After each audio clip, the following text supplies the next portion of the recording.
Hey guys, welcome back to the channel. My name's Neil, and today we are watching episode 2 of the Stephen King miniseries, The Stand. Episode 1 was a really cool one. It did a really good job of laying down the groundwork for this miniseries, spelled out exactly how bad the pandemic actually is, how many people have died, and how brutal the aftermath is, at least in Colorado, where it seems a lot of people have congregated and are disposing of thousands of bodies. So what we know so far is that Harold and Franny have departed their town in Maine, and they're heading towards Atlanta. We know that 5 months later, they're both in Colorado, so I'm very curious to see what happens to divert them from their original mission.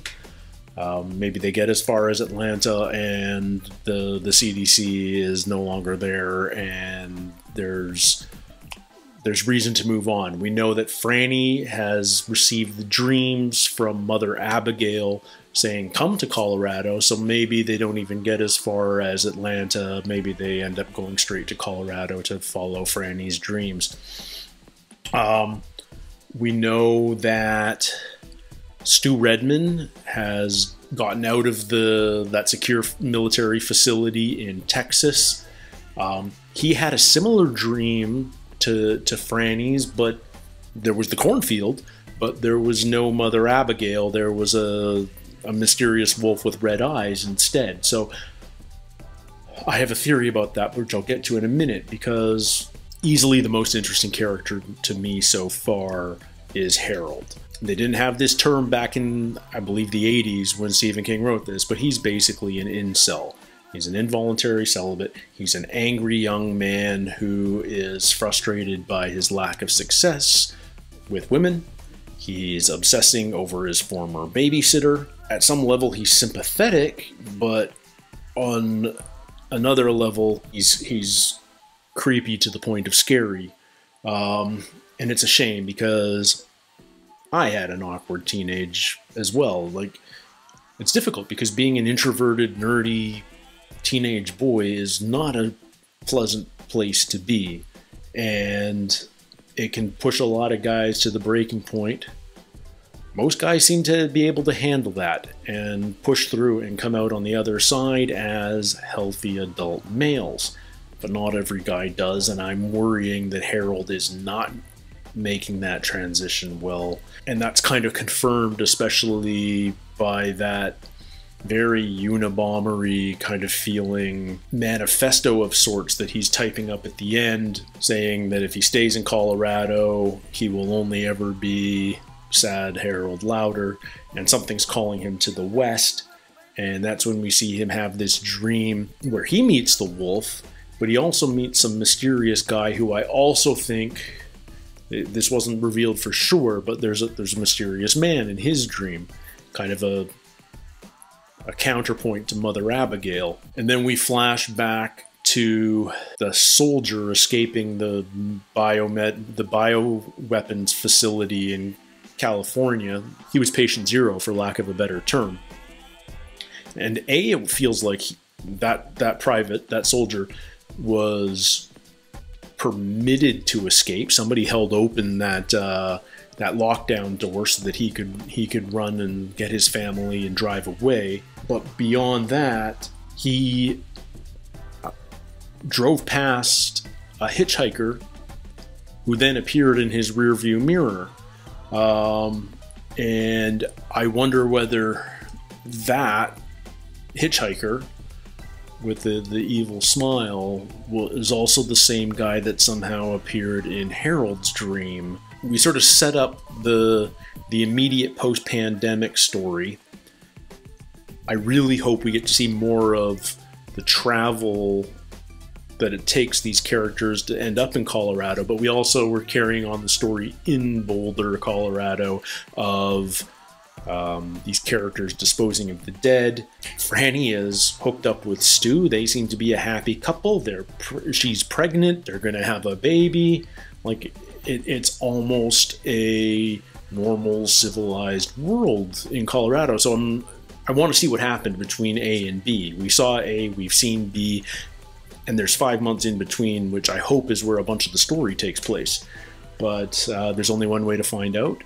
We're going to watch the next episode. I also wonder, before we get started, whether we're going to meet any other people or whether this is really about these three characters and these competing dreams which seem to be fighting over their allegiance.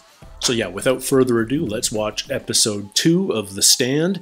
This one's called Pocket Savior. Hello? Anyone alive out there? Looks like we're the last men standing here. Maybe anywhere. I'm a little disappointed we're not going to see more J.K. Simmons, but what a great little cameo. I'm pretty sure he's dressed the same way as the guy whose face we didn't see that appeared in Harold's dream at the end of episode 1. Oh, somebody new, I think. Or is this the soldier that escaped? I don't think it is. Oh, there's a bunch of survivors. Kind of makes sense. Why not set up in the store? You got all the gear you need. So wonder where we are. Oh, that's the mysterious stone that whoever it was offered to Harold. It glows red. Wow. Look who decided to join the land of the living. Man, imagine just being a little kid and everyone you know dying. We need to get on the road if we're gonna get to Boulder before dark. Oh, so they're traveling. Come on, brother. They aren't settling. Just a total, a little convoy, but just a mishmash of people. It's so crazy. Oh, they're already in Boulder. Open the doors, there are the people. So Harold said he was being called out west. I wonder if she's having those same dreams. Welcome to the Boulder Free Zone. Which one of you is Larry Underwood? Oh, so they've been communicating. Okay, I'm assuming that guy's Larry. So now we get his big backstory. You had a drink. And a snort or two. Enjoy the show, Ma. I wonder how many people survive in a city as big as New York. I want to thank all of you who made it out tonight. So he's a known Real New Yorkers, musician. the ones who wouldn't let a couple of sniffles stop you from coming to a friend's album. Oh, so Pocket Savior's what the name of his album? Oh, now we're in Phoenix. We're going all over. Boys and Max do love a cop killer.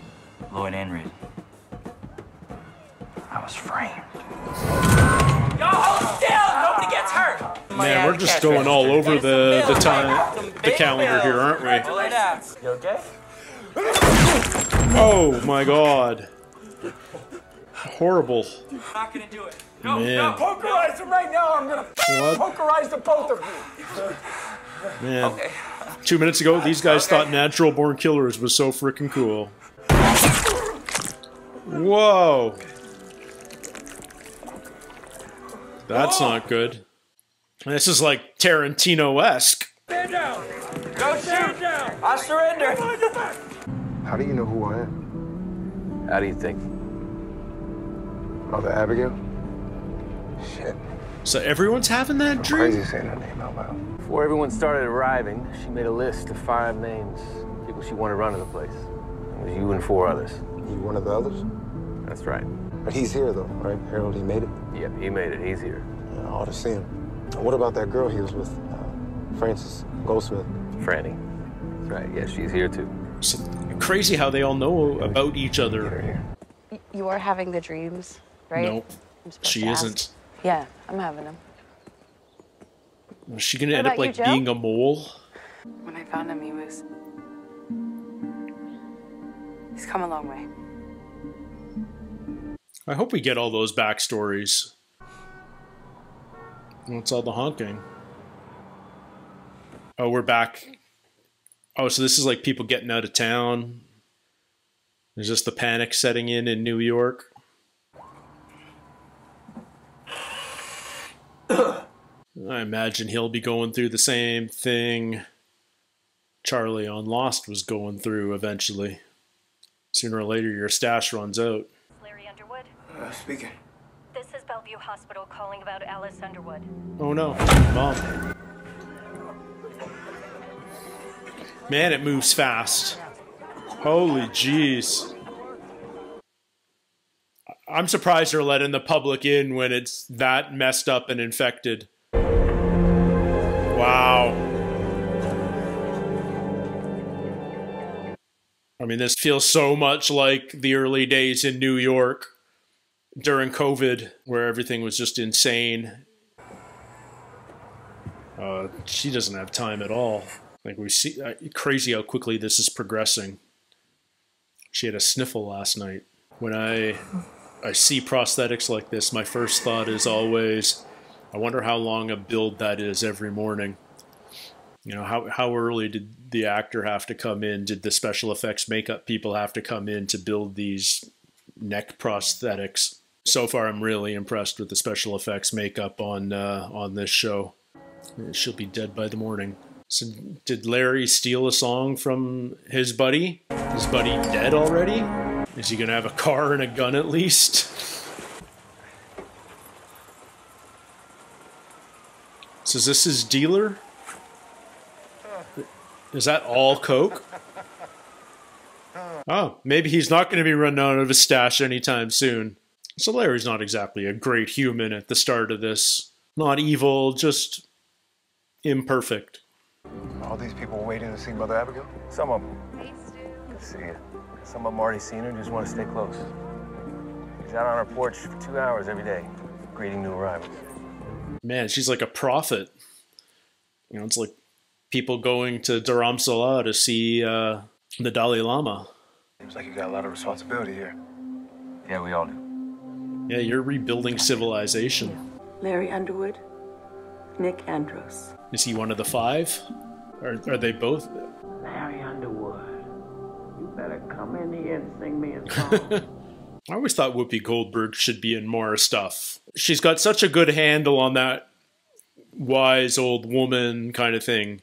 You know, ever since like Star Trek The Next Generation, and she was Guinan the bartender. So, who is this guy? Do they fight over people in their dreams? What's he got? Man, if he goes through all that, he's gonna kill himself. I wonder if they did a little shooting in New York, because I don't know where that was in Vancouver. This could be Vancouver. This could be Queen Elizabeth Park.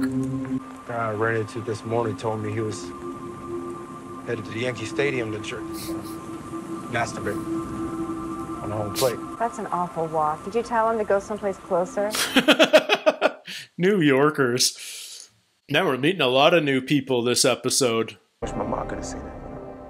She would have been so impressed. You're going to be up there a long time, maybe forever. You conquered New York City.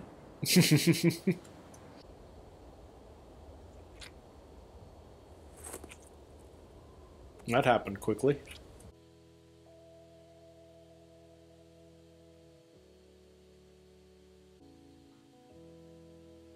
I feel like she's an agent of evil somehow. Like she's getting the bad dreams. Man, how do you get out of an island of 8 million? I mean, it's Escape from New York without the crazies, isn't it? Except there's still some crazies out there. Who's this? Hey, you! Hey, you! I'm gonna give you $1 million. Got it right here. For what? You can have every cent of it. If I can borrow her for 15 minutes. Well, that's just creepy. Money means nothing anymore. That's a mistake. Oh, jeez.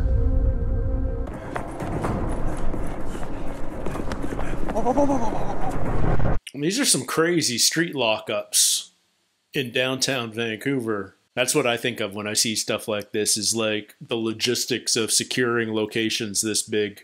Vancouver's a very film-friendly town, but these are large scale. I don't think I can do this. Okay, listen, just pretend we're Ninja Turtles, right? Man, the New York sewers, not fun. Proceed west on East 95th Street. He's getting a good signal. It's just a rat. It's just a rat. Okay, it's a lot of rats, but... You just gotta keep going. No, I can't do it. You can't. What if they see you? Oh, she's not gonna make I'm not coming. it. They're gonna kill you. Is he... He's starving and trapped in the jail.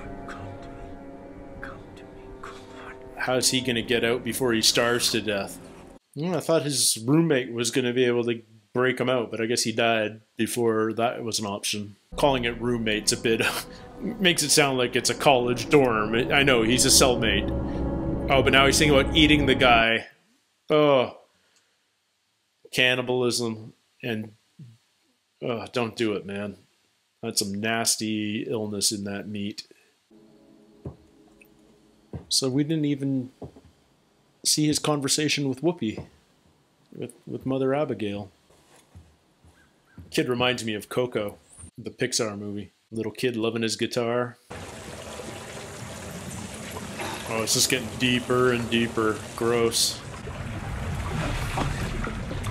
Oh man, I wouldn't want to dunk my head in there. If you're not sick before, you're gonna be sick coming out. Lose the drugs. You don't need the drugs, man. That's a crow he's hearing, isn't it? And he had that moment with the crow pecking the eye out of the police horse. And now there's corpses in the way. Man, this is nightmarish. Oh, he's having just nightmares. I guess it's not a Stephen King movie without some freaky nastiness. It's okay. It's okay. It's okay. I walk north, like you said. Oh, I thought that was the last we were going to see Rita. What a disaster. That's kind of like reminiscent of the pilot of The Walking Dead when Rick Grimes is going in horseback into Atlanta on the freeway. It's got that same kind of feel. Being alive when everyone else is dead. It's stupid. It's not worth it. Oh, she's getting suicidal. I don't think she's gonna live the night. It's not worth living when everyone else is dead. Maybe there's some truth to that. I don't know. Oh, is this Harold? I hear the typewriter. I'm Larry Underwood. Sorry. This is my friend Joe. We followed your signs all across Joe's the country. petrified of him. Does Joe, like, see the good and the evil in people? I mean, we're really worried about people's souls in this. Like, good and evil are fighting over their souls, aren't they? Is she just going to OD on pills? She says, I don't think I could ever kill a person, but maybe she could kill herself.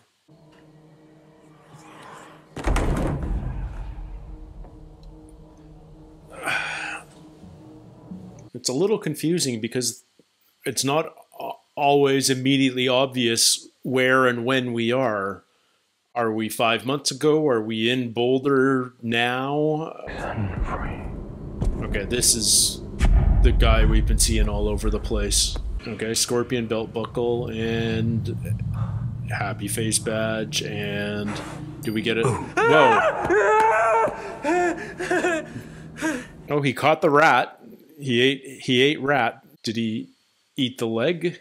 Tried eating the guy at least. Tried. If you're real, then you must be the devil. That's not a very nice thing to say, Lloyd. How do you know my name? Is that... I'm torturing you, ain't I? Yeah, you are, and you know it. I don't believe I introduced myself. What's your name? Who are you? Name's Flag. We're gonna go far. It's a good time for people like us. I mean, it really is about, like, assembling armies, isn't it? Flag on one side and Abigail on the other. You're a free man, Lloyd. No, you belong to him now. I believe this is yours. It's mine. Gonna turn back into the stone? Yeah. I'm trying to remember. He offered one to Harold. Did Harold take it? Well, that was episode 2 of The Stand. I wanted to sit through the end credits there because I was pretty sure Rita was played by Heather Graham, but I wasn't positive enough to to say it out loud, but I should have, because it was. And how cool is that? Presumably it's just a one-episode cameo because she was killing herself at the end of the episode on pills and booze. It feels like a series that might do that continually. Back in episode 1, we had J.K. Simmons as the general in a great scene, and now we got Heather Graham in episode 2 as a really interesting character, part of Larry's story. And they both kill themselves. You know, there's already been a lot of death in this series, but I feel like there'll be a lot more before it's all said and done. I like that we're meeting some more characters. We're really jumping around a lot, and at times it's a little bit hard to follow, but not so much that I'm lost. But between Boulder in the now and on the road in the past, and also the fact that we are popping in and out of people's dreams, there's a lot going on. So it's definitely a show that requires you to pay attention at all times. So in a way, I'm glad I'm doing the reaction video, because I certainly pay a lot of attention when I'm doing these on camera. A few of my assumptions seem to be bearing out, and I don't have positive confirmation on that per se, but it feels like this Flag guy is going into people's dreams and recruiting with these glowing stone, the black polished stones with the 2 fiery red streaks in them. And so it looks like he's building his army. He's got a couple, like what's her name, Nadine, the teacher that was riding with Larry into town. Feels like that she's being visited by Flag in her dreams. We know Harold has. I'm not sure whether Harold's been recruited to the cause, but it feels like the potential exists that there's some moles, for lack of a better word, in Boulder. But obviously Abigail's attracted a big army of her own, you know, all the good people. This feels like more setup. I really hope we see more of Stu and Harold and Franny's journeys to Colorado. I don't know how much we'll keep flashing back to them. We didn't do that at all this episode. We just flashed back to other characters at the start of the pandemic. So that's something I'm looking forward to. I hope that happens. And I'm really excited to catch another episode of this in a week. Normally I'm a binge TV watcher. And normally if I find something that's entertaining and makes me think a little bit, I'll blitz right through it in the course of one Saturday. I could have easily seen this entire series by now. I would have watched it in one long sitting. But there's something definitely to be said for watching television the way television used to be, where you had to wait a week between episodes. You know, you pay more attention, you have more time to think between episodes about what stuff really means. You get to have those water cooler conversations the next morning at the office or at school, where you get to discuss it with other fans of the show. And sometimes it's just as much as recounting the jokes from a Seinfeld episode, but sometimes it's like what I'm doing with Lost right now. It's trying to decipher the mysteries, and did you see all the clues, and oh, you missed this, you should check your VHS tape and go back and watch that again, because there's some hidden clues there. So I like the fact that I'm watching a show like this just once a week, and I have time to think about it. And I also like that I'm doing these preambles and postscripts where, as I do them, my mind is churning and I'm actually thinking about what I'm about to say as I'm speaking to you guys. I don't prepare these, so to speak. I just sort of talk off the top of my head. You may have figured that out by how much I and ah. But I am thinking, it makes me think a lot about the show. In the meantime, thank you guys so much for hanging out and joining me on this journey. It's really appreciated. Until next week, or until the next video of mine that you see, take care, stay healthy, and we'll see you soon. Cheers.